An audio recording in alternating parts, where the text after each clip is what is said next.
Bonjour à tous, soyez les bienvenus à notre lunch du 25 novembre 2024. On est très heureux de vous retrouver une fois de plus. J'ai le plaisir et le privilège de co-animer avec Jean-Philippe Claude. Bon midi, Jean-Philippe. Bon midi, plaisir retourné, Jean-Pierre. Super. Merci de nous suivre, hein. Ce n'est pas terminé. Il reste encore quoi, un ou deux lunchs avant la pause des fêtes. Donc, on apprécie toujours les gens qui restent avec nous et on essaie de fois en fois de renouveler nos sujets. Ce midi ne fait pas exception. On a un invité de taille à vous présenter avec beaucoup de contenu, beaucoup d'apprentissage, beaucoup de sagesse également. Donc, le 183e lunch dans nos épisodes, et on va en parler un petit peu plus tard. Vous pouvez évidemment réécouter les épisodes en podcast ou sur Facebook, bien sûr. Donc, soyez les bienvenus officiellement.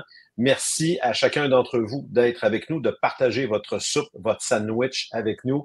Merci aussi à ceux et celles qui ont travaillé à la préparation du lunch live de ce midi, puis qui en rendent la diffusion possible, soit Sandra, Mehdi, Eric également. Merci à vous trois. Donc, écoutez, on est prêt à vous présenter notre conférencier, quelqu'un que vous connaissez, pour un petit mot d'introduction. Et ensuite, on va évidemment vous parler de nos tirages. Donc, petit mot de bienvenue. On vous le présente. Le sujet, c'est donc l'intelligence financière, mieux comprendre pour mieux investir. Donc, on a le privilège d'accueillir Gilles Laferrière, un homme d'affaires chevronné, négociateur hors pair et détenteur d'un MBA, investisseur, auteur, formateur au club d'investisseurs et prêteur privé. Donc, Gilles va nous partager son expertise sur l'intelligence financière. Bon midi, Gilles. Bon midi, ça va bien? Comment ça va? Ça va Yes. super bien. Content de te retrouver avec tout ton bagage qui nous permet à chaque fois de prendre un pas de recul sur les émotions. Veux-tu nous introduire un petit peu de quoi tu vas nous parler ce midi? Ben oui, on va parler d'intelligence financière. En fait, c'est de toujours bien départager. Tu sais, je comprends qu'on peut être passionné par l'immobilier, puis qu'on veuille acheter des portes, puis des fois, on peut sentir qu'on n'est pas à la hauteur quand on regarde le succès des autres parce qu'on n'a pas réussi à acheter d'immeubles encore, on n'a pas de porte encore. Puis bon, les portes. Mais de là à faire des acquisitions, je dirais malheureuses, tu sais, de payer trop cher pour des immeubles, de se surendetter, de se mettre trop à risque parce qu'on est, en bon français, drivé par les émotions. Ben là, les émotions peuvent être de très mauvaises conseillères. Il faut être capable de, je pense, jauger jusqu'à le plus possible de, d'agir avec prudence, toujours, puis de bien contrôler nos mathématiques dans le fond d'acquisition. C'est-à-dire, OK, parce que je ne veux pas que mon immeuble soit rentable, puis ça va être bon dans 20 ans. Là. Tous les immeubles vont être bons dans 20 ans. Tu n'as pas rien à faire, là, ou presque, là, puis ça va être bon pareil. Là. Mais ce n'est pas dans 20 ans que tu as besoin là, que ça génère une bonne profitabilité, puis que ça génère aussi des liquidités avec lesquelles tu vas pouvoir en vivre ou du moins améliorer ton niveau de vie. Là. Il faut que jour 1, tu fasses une bonne acquisition. Je pense que le secret, il est là, puis les émotions sont très mauvaises conseillères à ce moment-là. Si on peut trop acheter à n'importe quel prix, puis qu'on se laisse beaucoup influencer, soit par les autres, soit par les réseaux sociaux, soit par les courtiers immobiliers ou courtiers hypothécaires qui ont évidemment une raison pour laquelle ils vont t'encourager fortement à acquérir un immeuble qu'ils n'achèteraient peut-être pas eux-mêmes, là, mais ils vont être bien contents si tu l'achètes parce que, bon, ils gagnent leur vie de cette façon-là, puis c'est de bonne guerre, là, mais il faut être capable de prendre nos décisions, puis de prendre le temps de réfléchir, puis de bien calculer. Puis c'est là que souvent, je pense qu'il y a les gens se laissent emporter. Puis ils vont même trafiquer les chiffres un peu pour dire ouais, mais s'il y a ça qui arrive, ça va être bon. Tu sais. Ouais, oui, mais ça va-tu arriver? Là? Est-ce que c'est raisonnable de penser que tu vas arriver à augmenter les revenus de tel immeuble en 6-8 mois, puis que tu vas augmenter ça de 25 tes revenus, etc. Il faut rester dans les limites du raisonnable puis bien calculer juste pour s'assurer qu'on on ne prendra pas de mauvaises décisions, dans le fond. Fait que, tu sais, l'intelligence financière, ça tourne pas mal autour de ça. Il y a parfois un optimisme un peu démesuré. Oui, je te dirais, moi, ce que je vois, en tout cas, beaucoup, c'est l'influence. L'influence des gens autour. Il y a un engouement qui se crée. L'engouement est très fort parce qu'en ce moment, veux pas, si tu regardes les prix qui sont demandés, il faut qu'il y ait un engouement. C'est hautement spéculatif, là. C'est hautement spéculatif. Je veux dire, ça ne tient pas à route les prix qui sont demandés par rapport aux revenus. Il y a des vendeurs qui ne sont vraiment pas gênés de demander des prix extrêmement élevés pour des immeubles qui ne le valent vraiment pas. Ils n'ont pas travaillé, ils n'ont pas travaillé au niveau de l'entretien de l'immeuble, ils n'ont pas travaillé au niveau de la rentabilité ou des revenus de l'immeuble, mais ils demandent le même prix que le voisin à côté qui, lui, a un bien plus bel immeuble avec une plus belle clientèle puis des meilleurs revenus. Puis ils vont demander le même prix pareil. Puis ils vont probablement réussir parce que l'immeuble, il y a du potentiel. Donc, le fameux mot potentiel, j'ai hâte qu'on en reparle. La table est mise, tout le monde. Préparez vos questions et impliquez-vous. Toujours le fun d'avoir vos réactions dans le chat. Jean-Philippe va vous lire. On va sortir les questions. Donc, l'introduction est en fait. Merci beaucoup, Gilles, d'être avec nous ce midi. À 12h12, on ouvre les questions du public, s'il y en a. Puis sinon, ben, Gilles va poursuivre toujours avec ses excellents commentaires et sa vision sur l'intelligence financière. J'adore écouter Gilles. Gilles, Michel, ton partenaire dans Omega Capital Privé, m'a dit quelque chose dont on avait une discussion en fin de soirée, puis j'aime ça, il y a toujours des petites pépites d'or qui sont livrées, puis j'aimais ça beaucoup parce qu'on parlait justement d'indépendance financière grâce à l'immobilier. Je l'ai répété plusieurs fois dans les lunchs. L'immobilier, c'est vraiment une business d'équité. On gagne beaucoup de valeur, mais au niveau du cash flow, c'est difficile parce qu'il n'y a pas beaucoup de ratio de couverture de dette. On passe souvent en dépenses. Il va y avoir un logement qui est vacant, on va en profiter pour le rénover. Fait qu'on me posait souvent la question en coaching, ça prend combien de temps? Ça prend combien de portes, en fait, plutôt devenir indépendant financièrement? Puis Michel, il dit, c'est pas la bonne question. Ça prend combien d'années? J'ai aimé ça, ce constat-là. Où est-ce que justement, on prend de la valeur doucement, on a des paliers, genre qu'on a parlé aussi, hein, on va chercher des paliers, on fait les acquisitions, on fait les paliers. Mais on veut sortir du rat race, mais aussi, il ne faut pas se laisser prendre dans la course aux portes. C'est mon ami Charles André qui avait dit ça aussi. Là, il y a un deuxième rat race qui s'installe où est-ce qu'on fait une course aux portes. On a atteint l'indépendance financière. Fait que de bien aligner ses besoins. Voilà, c'était juste un petit commentaire à la bonne intro que je voulais faire, Gilles, là-dessus. Ben, comme Jean-Pierre dit souvent aussi, puis il faut que tu calcules, tu fais combien la porte. C'est pas le nombre de portes, mais combien tu fais d'argent avec tes portes qui est important. Moi, j'en connais qui font plus d'argent que 75 portes que d'autres avec 250. Fait que, tu sais, c'est comment tu as acheté, puis à quel point tu as une bonne rentabilité, puis que tu réussis à aller chercher une bonne encaisse, là, tu sais, de bonne liquidité avec tes immeubles. Puis souvent, ce que je vois aussi, c'est des achats dans lesquels les gens sont surendettés. Ils vont chercher un financement à 90-95 ça laisse plus grand place, tu n'as plus grand jeu là, au niveau des liquidités. Là, c'est un jeu extrêmement dangereux, surtout si tu as un ratio de couverture de dette à 1,1. Tu sais, c'est extrêmement dangereux parce que là, tu n'en as plus de liquidité. Le moindre soubresaut, puis il va falloir que tu sortes de l'argent de tes poches, puis j'espère que tu vas en avoir. Donc, il faut faire attention au surendettement ou aux hypothèques qui sont, aux prêts hypothécaires qui sont trop élevés. Je voyais, en passant, j'ai vu un commentaire de Suzanne Bernard là, pendant que ça passait. Elle dit, moi, c'est l'inverse, je calcule, et je suis une pro du chiffrier, mais je ne passe pas à l'action. Donc, ça, c'est, en fait, tu sais, le secret pour ça, je le dis tout le temps, c'est oui, il faut que tu calcules. Puis, c'est pas parce que c'est trop cher que tu es obligé de payer ce prix-là, mais il faut absolument que tu fasses des offres d'achat. C'est là que tu vas être capable de voir le vendeur à quel point il est motivé de vendre ou non. Si tu ne fais pas d'offre d'achat, tu fais juste calculer. Ça non plus, il faut que tu passes à l'action. Donc, il faut vraiment faire des offres d'achat puis aller. Tu sais, je dis toujours, les vendeurs, puis en tout cas le marché en général, ils nous présentent plein de choses à vendre. Puis, ils cherchent leur poisson. Ils sont à la pêche, là. Ils cherchent leur poisson. Si c'est toi le poisson, ben c'est ça. Tu viens de te faire prendre puis de payer trop cher pour quelque chose qui ne valait pas. Mais tu as le droit d'aller à la pêche aussi comme acheteur. Il va à la pêche au vendeur, puis il trouve celui qui est motivé, qui a une raison de vendre, qui a un divorce, qui a de la maladie, qui est tanné des locataires, qui a une raison de vendre, puis lui, ce vendeur-là va être plus flexible, puis c'est pas vrai que les immeubles se vendent au prix qui sont affichés non plus. Pas un seul. Absolument. Il faut faire des offres d'achat, puis si c'est pas bon, puis qu'il n'y a pas de flexibilité de la part du vendeur, bien, on se retire, tout simplement. C'est pas plus compliqué que ça. Donc, faites des offres d'achat, là. Il faut passer à l'action.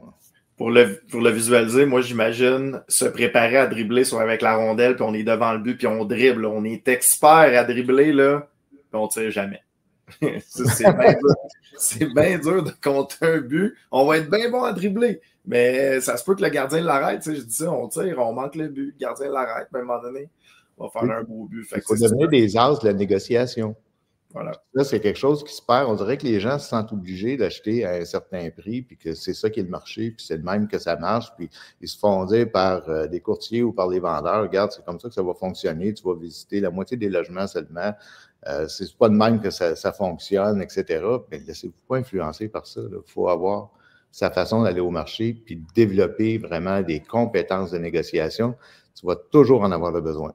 Autant pour acheter que par la suite, pour négocier avec tes locataires, pour négocier avec tes fournisseurs, négocier avec tes financiers. Fait que, tu sais, c'est vraiment un élément hyper important pour les investisseurs immobiliers. Là.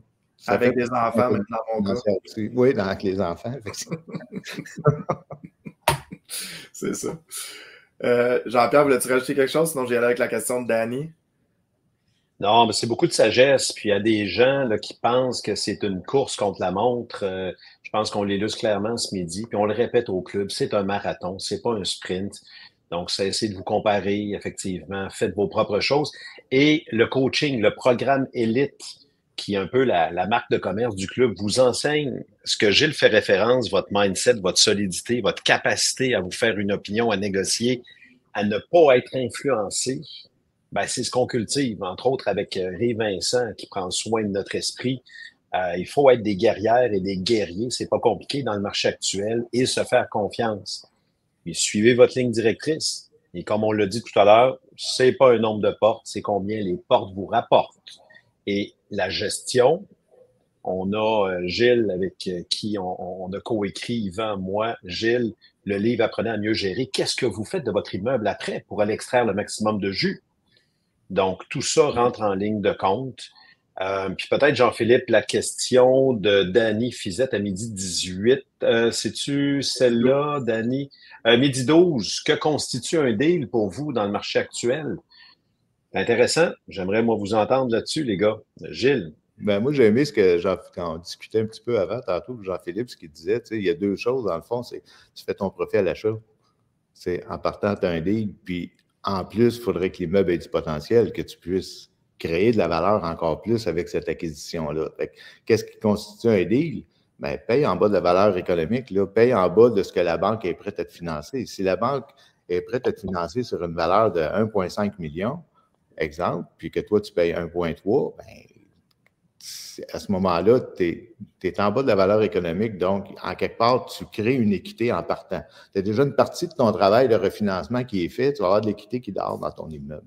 Fait que c'est ce que tu veux regarder par rapport à la valeur, puis évidemment, tu veux t'assurer que bon, cet immeuble-là, il y a quand même, si je fais telle chose, telle amélioration, je vais être capable d'aller augmenter les revenus de l'immeuble dans le futur.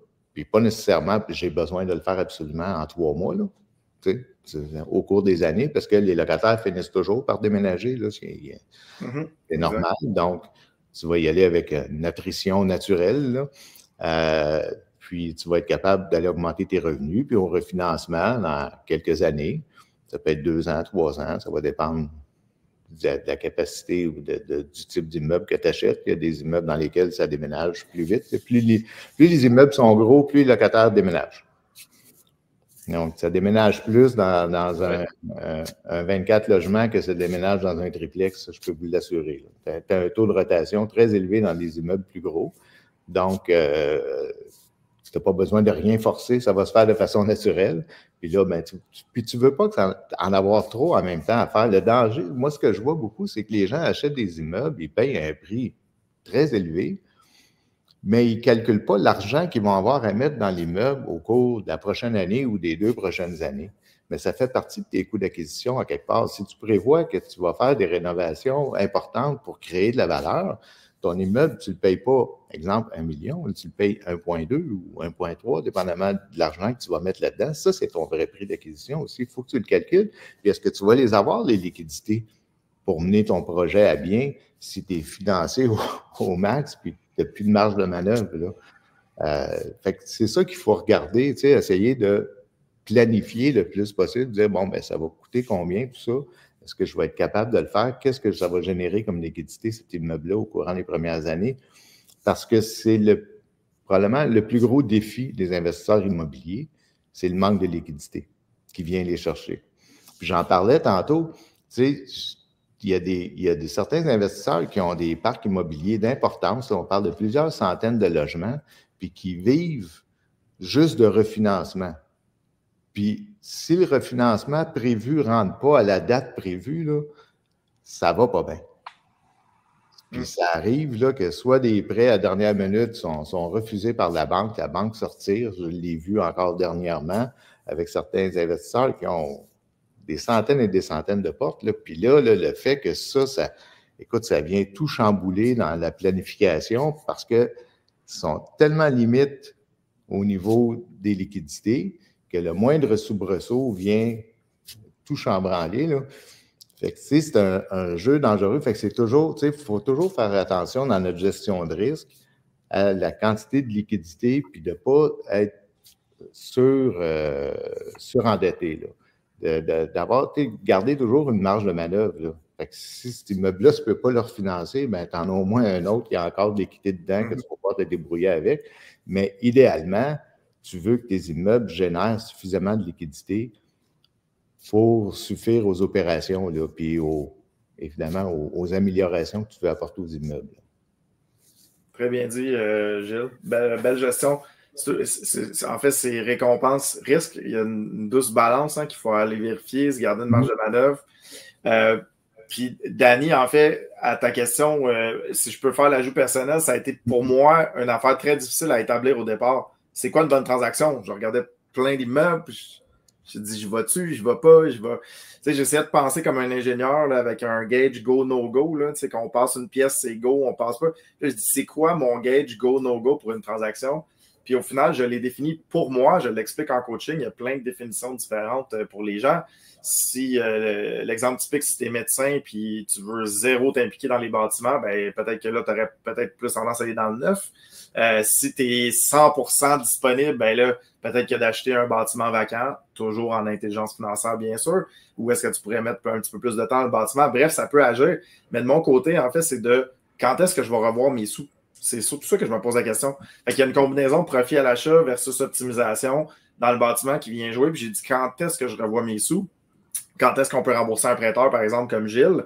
Quand est-ce que l'argent va revenir dans certaines transactions? Fait qu'on essaie de réfléchir à ça, à quand est-ce qu'on veut revoir notre argent. Fait que pour moi, ça me satisfaisait parce que j'étais capable de balancer profit à l'achat et en même temps optimisation qu'on va aller chercher. Parce qu'on ne veut pas payer 100% d'optimisation pour un bâtiment, 100% sûr.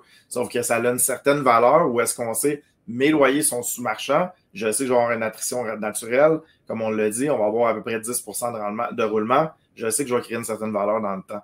Fait que d'aller chercher ça, oui, ça a une valeur, mais le profit à l'achat en a aussi. Fait que, tu sais, il y a un mélange des deux qui vient se créer. Je ne sais pas si toi, Jean-Pierre, bonifié dans tout ça. C'est ce qu'on parlait avant de rentrer en onde.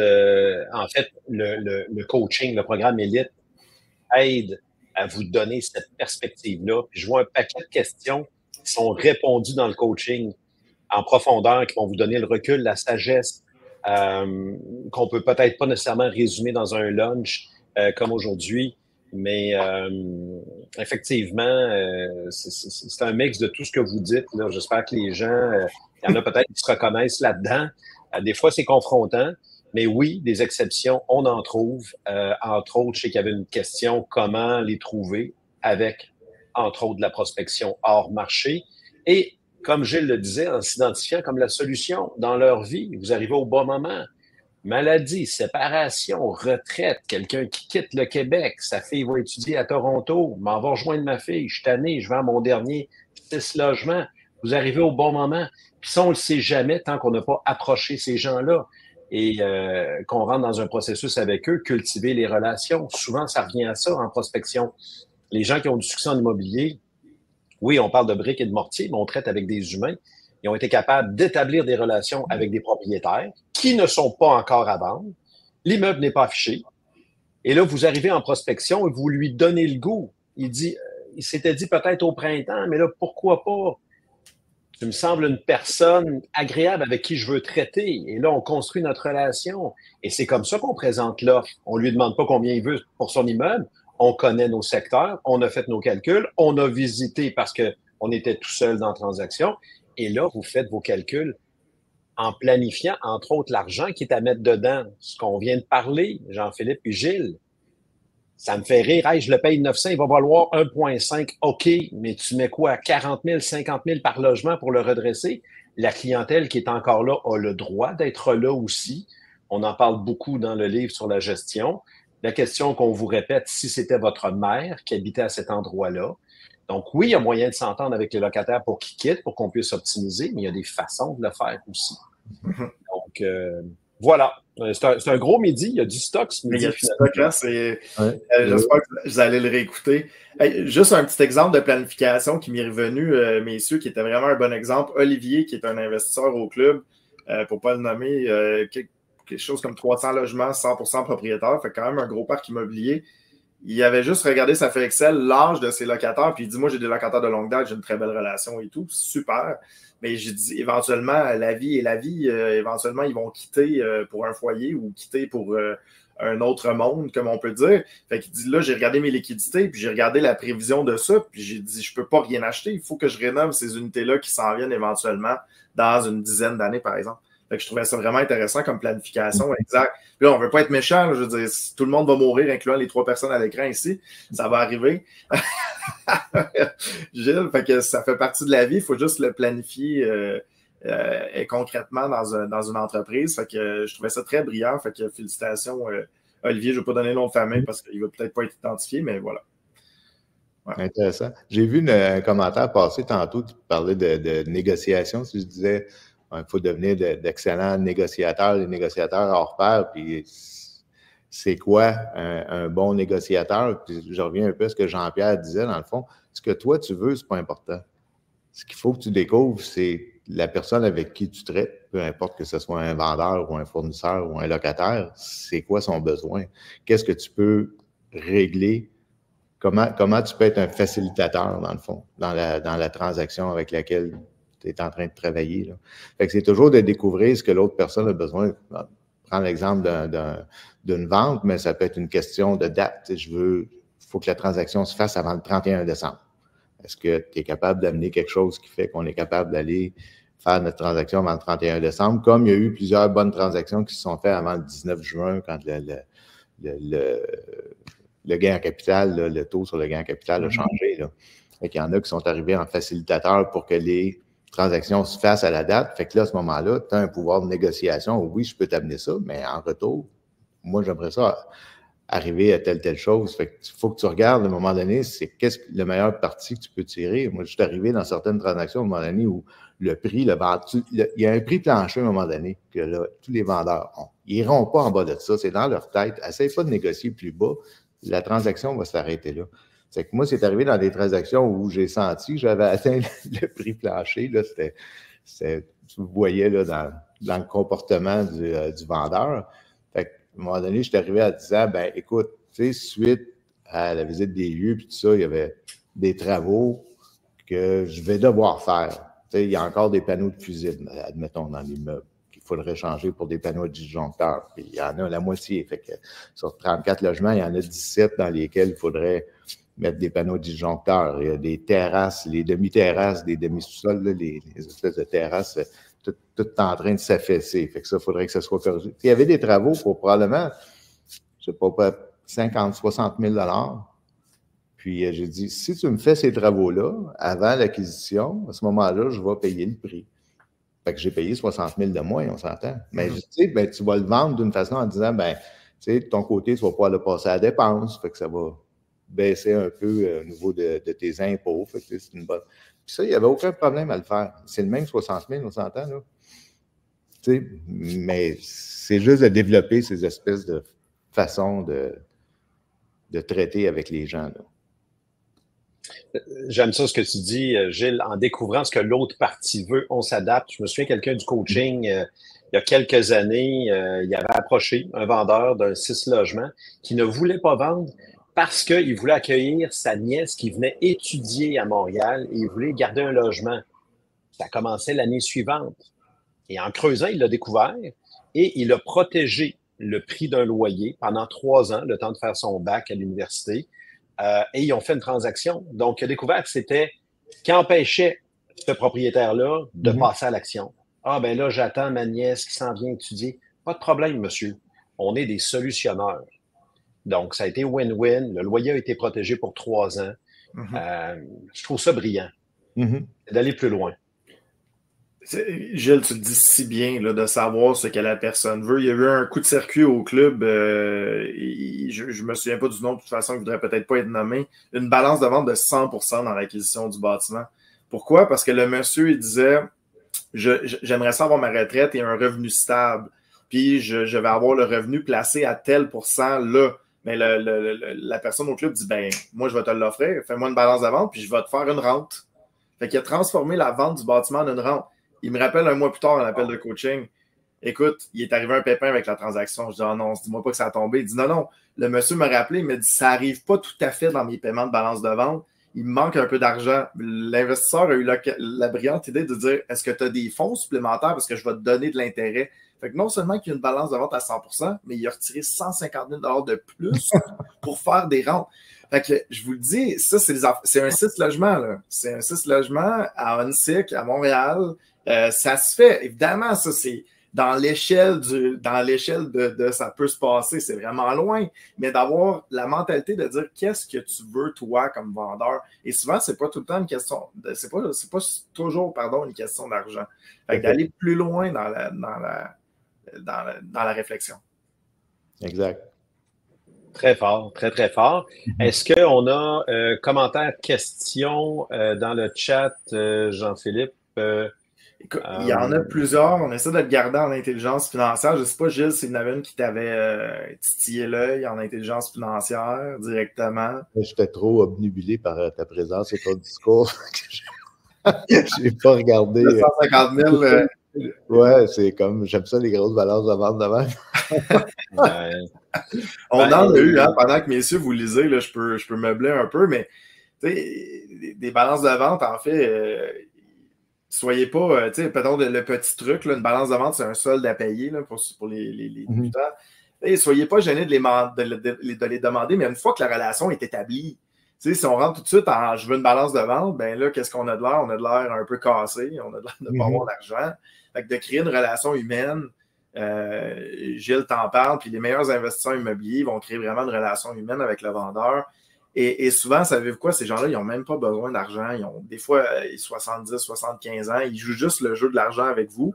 Et il y a d'autres éléments aussi qui veulent rentrer en ligne de compte. J'avais raconté d'ailleurs dans un des lives où est-ce qu'il y avait un bâtiment, un 9 logements dans lequel c'était construit par le père des locataires qui habitaient là. Et on voyait qu'il y avait vraiment un sentiment d'appartenance avec le bâtiment. J'avais appelé une sérigraphie que je connais ici, ça m'avait coûté 45 $. J'étais arrivé avec une belle petite plaque, dire le bâtiment à l'honneur de, je pense que c'était M. Saint-Laurent, je me souviens plus de son prénom. Évidemment, faites pas ça si vous voulez bullshiter. Là, on était sincères dans la transaction, on était humainement sincères dans tout ça, mais ça me faisait plaisir d'honorer le bâtiment. Puis écoute, les enfants, ils avaient les larmes aux yeux. C'est beau, ça fait un bel échange humain dans tout ça, puis ça facilite les transactions. Voilà, mais je le répète, faites-moi pas ça pour bullshiter les vendeurs, ça ne marchera pas, il faut que ça soit sincère. Mais dans notre cas, ça a été sincère, puis on est allé chercher une question sentimentale de plus que l'argent dans tout ça, puis ça a bien fonctionné. Je dis souvent aussi aux investisseurs, poser des questions, une transaction immobilière, ça ne se fait pas entre un clavier et un écran d'ordinateur. Une transaction immobilière, ça se fait entre deux êtres humains. Il faut que ta transaction, elle va se dérouler, puis elle va se terminer avec, idéalement, une poignée de main, là, mais il va falloir que tu discutes, que tu connaisses l'autre. Puis de toute façon, c'est important parce que ça va te permettre aussi d'en connaître plus sur l'immeuble. Autant ça, quand tu connais bien le vendeur, ça te donne déjà une bonne idée de comment l'immeuble a été entretenu, le style de gestion qu'il y a eu, le type de locataire qu'il va y avoir là-dedans, etc. Fait que c'est hyper important. C'est Très, très bon. J'espère que, encore une fois, là, qu'il y en a qui prennent des notes parce que cultiver l'aspect relationnel, humain, super important. Puis même si vous dites, hey, moi, je suis pressé, je n'ai pas le temps à ces affaires-là, écoutez, c'est que d'être rapide que de prendre son temps en immobilier. Parce que si une bonne relation vous permet de faire un profit à l'achat de 100 000, 150 000 versus avoir payé 100 000 ou 150 000 de trop, cette relation-là vaut 300 000. Puis on ne veut pas la ramener en dollars, mais ceux qui sont trop pressés, ben, prenez le temps d'établir les choses. On a les belles histoires à succès, plusieurs du moins ont pris un certain temps à s'installer en prospection pure, hors marché. Donc, jusqu'à... Souvent, ça amène une belle opportunité. Le fait d'avoir une bonne relation avec un vendeur, moi, ça m'est arrivé. Le premier immeuble que j'ai acheté, c'est le vendeur qui m'a contacté 1 an plus tard, ou quelque chose comme ça. Ça avait bien été la première transaction, elle m'aimait beaucoup, etc. Elle dit, j'ai un autre immeuble. Elle dit, je l'avais acheté pour mon fils, mais il s'en occupe pas, il n'aime pas ça, fait que j'aimerais ça te le vendre. Incroyable. C'est bravo. Ça ouvre des portes, là, le fait d'avoir des bonnes relations. C'est la même chose avec les courtiers. Là. J'ai vu quelque chose passer tantôt. Ouais, mais les courtiers n'aiment pas ça quand on fait des offres et qu'ils ne seront pas acceptés parce qu'ils travaillent pour rien. Puis à un moment donné, ils veulent plus faire affaire avec nous autres. Oui, mais laissez-vous pas influencer parce que tu ne veux pas faire des offres que tu veux qu'ils soient annulées ou aller à la pêche trop bas non plus. Il n'y a personne qui a de temps à perdre là-dedans. Tu sais, tu as fait ton analyse, l'immeuble, il fait du sens. Si tu le payais ce prix-là, ça ferait encore beaucoup plus de sens. Mais tu vas y aller avec de pouvoir au moins ouvrir la porte là, aux négociations. C'est peut-être pas le prix exact que tu voudrais payer, mais au moins, tu as le pied dans la porte, là, sans offrir le prix qui est demandé. Là. Puis après, ben, tu verras, là, tu vas avoir tes discussions. Et que tu vas être capable d'aller chercher le meilleur deal possible avec cet immeuble-là, ou il n'y en aura pas. Mais au moins, tu ne feras pas, tu sais, il ne faut pas que tu fasses perdre de temps non plus aux courtiers, puis ça, je peux le comprendre. Là. Les courtiers immobiliers, le temps, c'est de l'argent, puis ils ne peuvent pas perdre leur temps, puis souvent, ils veulent qualifier aussi l'acheteur. C'est tout à fait normal. Mais si tu as une approche, moi, l'idée, c'est, moi, j'ai toujours eu une approche très, très rationnelle, très business, très affaires avec des chiffres. Puis si je l'offre de la façon dont je la présente, ça tient la route, là. Puis prouve-moi le contraire. Dis-moi que je suis en train de perdre mon temps. Quand même que tu me diras que ça vaut tant, etc. Pour moi, ça ne vaut pas. Fait qu'on peut se parler entre adultes, là. Dire, écoute, quand même, tu essaieras de me vendre ta salade, que tu aimerais ça, que le vendeur veut ce prix-là. Il peut vouloir ce qu'il veut, là, mais ça ne le vaut pas, là. Puis je vais avoir...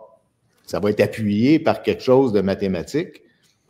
Donc, prouve-moi le contraire. Là. Tu le sors d'où, là, le montant que tu aimerais avoir dans tes poches, là, c'est parce que tu veux ce montant-là, mais tu le sors d'où, là, un chapeau, le lapin du chapeau, là, et, il faut que ça tienne la route à un moment donné aussi, là. Fait que c'est plus facile de négocier quand tu as une approche qui est un peu dénuée d'émotions, si on veut, qui est plus rationnelle, qui est plus mathématique. Puis regarde, là, prouve-moi que ça vaut plus, là. Exact. Très bon. Très, très bon. Je l'avais fait il y a plusieurs années avant l'APH Select, qui là, on le sait, qui attire les conditions de financement, le programme de la SCHL, où est-ce que j'avais exactement pris cette approche-là, Gilles, avec un courtier en disant, écoutez, sortez-moi un financement au montant demandé par le vendeur et on va aller plus loin. Puis évidemment, il y avait eu une fin de non-retour.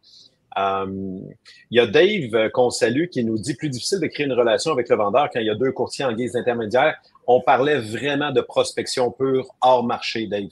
Donc, où est-ce qu'on est de gré à gré avec le vendeur?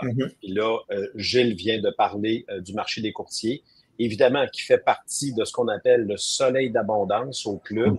Donc, plusieurs rayons pour trouver de l'immobilier, dont des courtiers, dont votre cercle de référence, notaire, prêteur ou autre, dont de la prospection purs, hors marché, des gens qui ne sont pas à vendre.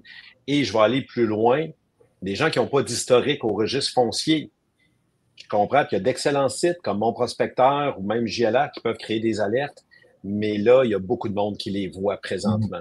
Ça vous met encore dans une position de spectateur versus le bon monsieur, la bonne madame, pas d'historique au registre foncier, pas d'avis de transmission, pas de préavis d'exercice, pas d'hypothèque légale. Ben non, lui, il apparaît nulle part. Donc, allez plus loin dans vos recherches. Sortez, je le dis, ça se passe pas juste derrière un ordi puis un clavier. Sortez de ce rôle-là et allez voir des gens. Connaissez leur histoire, intéressez-vous à eux. Il peut y avoir de très belles surprises. C'est une question de timing dans la vie. Je regardais, j'ai vu passer un commentaire, oui, mais quand il y a 2 courtiers, on ne peut pas parler aux vendeurs. Bien, c'est pas parce qu'il y a 2 courtiers que ça t'empêche de demander au courtier, écoute, j'aimerais ça avoir une rencontre avec le vendeur, je veux savoir de qui j'achète. Aussi. J'aimerais ça le rencontrer, est-ce que c'est possible? Essayer d'ouvrir la porte, ça se fait, là. Je l'ai déjà fait, moi, puis content, même c'est déjà arrivé que c'est le vendeur qui voulait me rencontrer. Il voulait rencontrer. Peut-être tu sais, et là, tu crées le contact humain, en fait. Ben oui. Tu crées le contact humain. Moi, je le demande pratiquement à toutes les transactions. Là.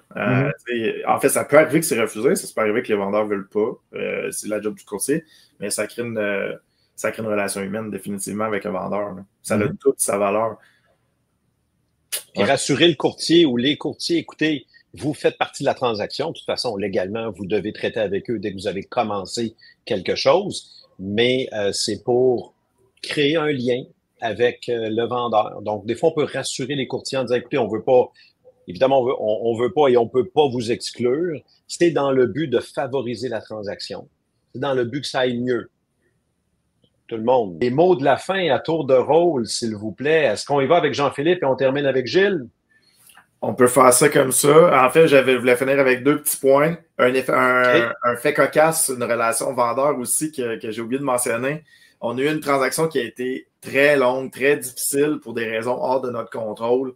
Une transaction qui a duré presque 1 an. Puis quand on a eu un premier refus de la SCHL, encore qui n'était pas de notre faute, au lieu de l'envoyer le courriel ou d'appeler le vendeur c'est un Snowbirds, j'ai pris l'avion, je suis allé le voir, j'ai joué une partie de golf avec, on a discuté et j'ai repris l'avion le lendemain. Fait que ça a été un 48 heures où est-ce que j'ai pris le temps de le faire, puis ça a sauvé la transaction à ce niveau-là. Fait que juste pour vous dire à quel point c'est important de faire ce genre de démarche-là, où est-ce que... Et là, évidemment, le vendeur connaît mon sérieux dans la transaction, donc évidemment, ça a mieux passé. Fait que c'était une petite anecdote cocasse sur la relation humaine qu'on a eue. Puis sinon, je l'ai fini sur une touche de légèreté. Ça m'a frappé, en fait, quand on a ouvert le Zoom avec Jean-Pierre et Gilles. Je me suis souvenu dans les premiers courriels que je recevais du club, j'avais les accompagnateurs autorisés du club. Il y avait Jean-Pierre et Gilles. Et je me souviens, j'étais vert comme un petit bout de gazon qui sortait du terrain, puis je me disais, waouh, ces gens-là qui sont autorisés par le club, j'aimerais ça être un jour à leur niveau. Fait que je voulais toucher sur une petite touche de gratitude que je partageais l'écran avec vous deux aujourd'hui. Fait que je suis très content. Quelques 10 ans et plus tard. Voilà. Mettons que tu as bien mûri. Tu n'es plus vert du tout. Tu es de très belle couleur. Ah, je suis rendu blanc. Je suis rendu blanc un peu. Good. Gilles. À mon tour. Ben, je voyais, peut-être juste pour terminer, puis je voyais une intervention de Danny Fizet qui disait hey, si je ne suis pas capable de rembourser ma balance de vente parce que finalement, l'immeuble que j'ai acheté n'a pas pris toute la valeur que je pensais que ça prendrait, etc. Je vais peut-être finir avec ça. Les balances de vente, c'est une très, très belle façon de payer trop cher un immeuble. En passant, là, ça sert beaucoup en ce moment là, pour closer. Là. Donc, faire attention, la balance de vente, ce n'est pas une raison pour payer trop cher non plus. Puis, évidemment, agir avec prudence, là, parce que si les taux d'intérêt ont augmenté au moment où tu vas faire ton refinancement pour payer ta balance de vente, puis finalement, tu ne vas pas chercher l'équité voulue, ça va, tu sais, c'est toujours la même chose, vas-y avec prudence. Mais tu fais quoi si tu n'es plus capable de rembourser? Arrive pas à la dernière minute à ton vendeur pour dire « je ne suis pas capable de te rembourser ». Là.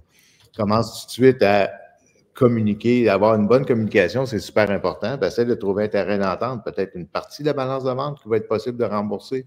Le reste, on va l'étendre sur une une autre période? Est-ce qu'il y a un autre immeuble que tu pourrais refinancer qui pourrait t'aider à rembourser? Mais ça va être de prendre encore là, c'est l'art de la négociation, mais jamais arriver à la dernière minute comme une surprise puis dire finalement, je ne peux pas te rembourser parce que là, c'est sûr que ça va faire peur au vendeur puis tu ne veux pas qu'il entreprenne de son côté des mesures légales là, pour reprendre son immeuble parce que là, tu vas tout perdre, l'énergie puis l'argent que tu as mis dans cet immeuble-là depuis que tu l'as acquis pour créer de la valeur. Là.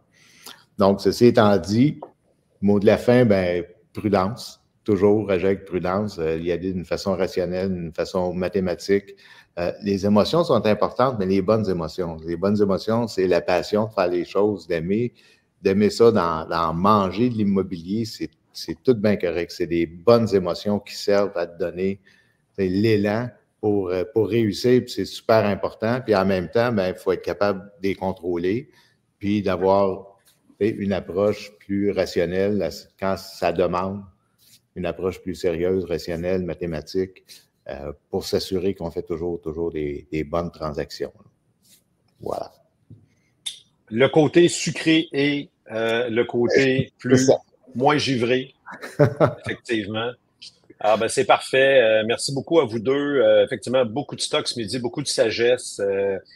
Prenez un grand respire, les amis. On vous souhaite des belles transactions, des transactions réfléchies. N'agissez pas, encore une fois, sur le coup de l'émotion, de l'impulsion, ce que Gilles, Jean-Philippe vous ont partagé.